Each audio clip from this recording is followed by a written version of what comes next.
of the night. The exhibition game between Team Canada and Team USA. Look, Coach, if you were looking for offense, there was a lot to be desired. Star power in attendance. Barack Obama, Don Staley was there. We know Kevin Durant did not play because of the calf injury. And Seth, like I said early on, defense led to offense for Team USA. Yeah, the DNA of this basketball team is going to be on the defensive end. They were active and alert defensively. 20 steals and blocks, 21 points off turnovers. That's going to be how this team makes a difference. Again, and look, you thought Jrue Holiday, he's going to be a good addition to this roster. You thought he had a nice night. Yeah, Jrue Holiday, probably the most important player because he's going to have to defend the ball at the point of attack. They've got to disrupt their opponents offensively, take them out and push them out. But when you have guys like this that can make plays and create offense off the bounce, the game is easier. Third quarter, Team USA up 44-37. Steph to Shai Gilgeous-Alexander, a bucket and a foul. Curry would make the free throw, putting USA up 10. And then later, the back and forth between LeBron and Steph. Terrific job in transition right there. They were so unselfish in transition. 25 assists for 37 field goals, a lot of those in transition. And Anthony Edwards, he said earlier in the week, he believes he should be the team's #1 option. He led the team with 13 points off the bench. USA wins 86-72, and afterwards, players keeping a little bit of perspective after what we saw from the exhibition in Game 1. We know we're a lot better, but we only been together 4 days, so all the miscues, offensive with the turnovers and things, we'll get better than that with that, but it starts on the defensive end. And as long as we defend, we're going to give ourselves a good chance to win every night. We just want to win gold. I mean, whatever that takes. So we always talk about no matter what your stats are, no matter how many minutes you play, like everybody on the floor commits to just doing what you're asked to do, we'll be good.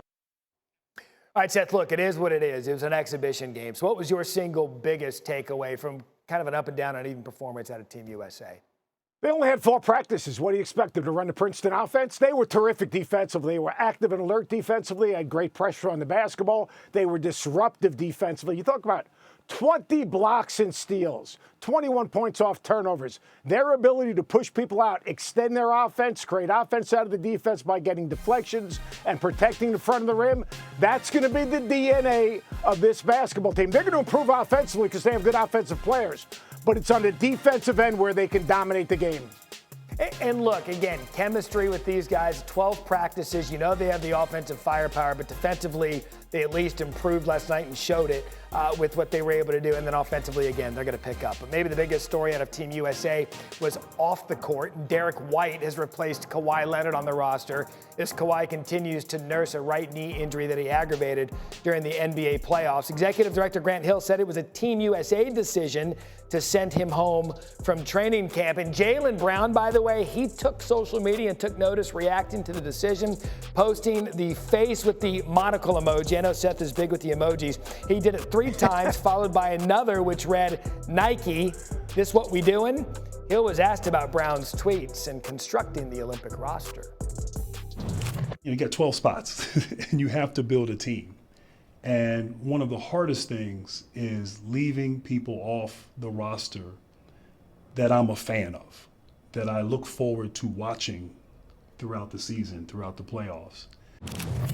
But the responsibility that I have is to put together a team, and a team that complements each other, a team that fits, a team that will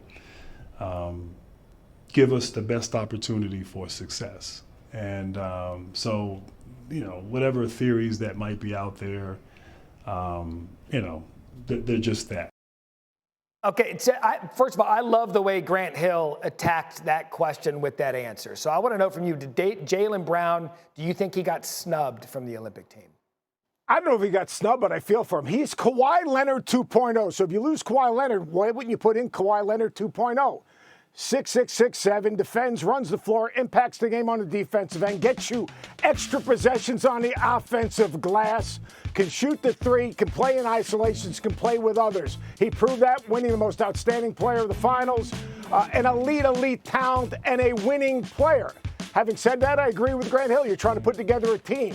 Would he accept that role? But I feel for Jaylen Brown because of what he was able to do as a player, a winning player, win a championship. He checked every single box. And if you lose Kawhi Leonard, if you're Jaylen Brown, you're looking to say, wait a second. If you lose a guy that fits that role, I'm the perfect replacement. How could they not selected me and then select another player that I played with to win a championship in the NBA, obviously that's probably another story. Yeah, look, there's two parts to that. I want to dig in first from the roster perspective, because you heard Grant Hill say it. Look, I've got a team, I've got a roster to build.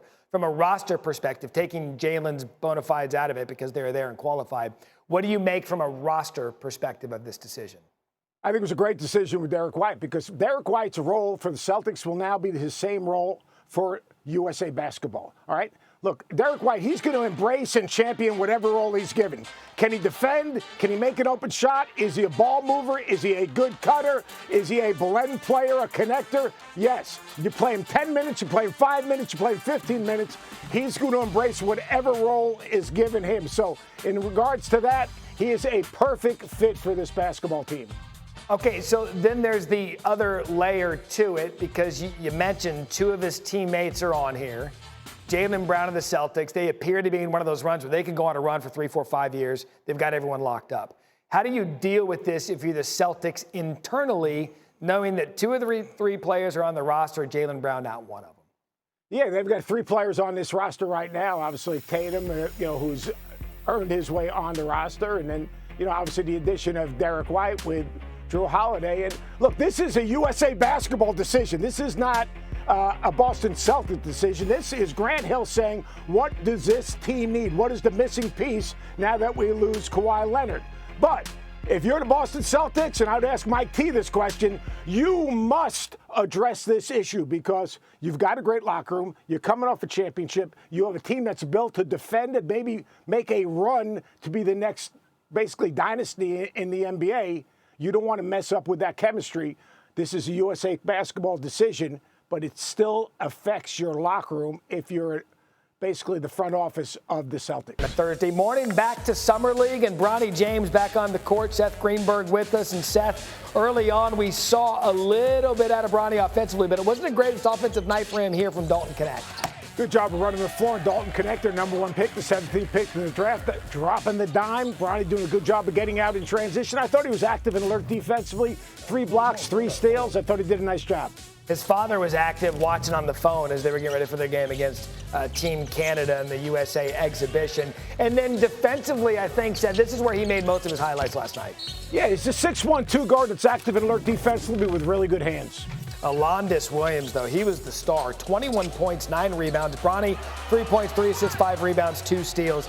And the Heat, they complete the comeback on the Lakers, 80-76 in some Summer League basketball. And Seth, look, we understand the Bronny prism because of his father. We understand the expectations just because of his father. When you look at this big picture, what is your reaction to what we've seen out of a very, very small sample size from Bronny?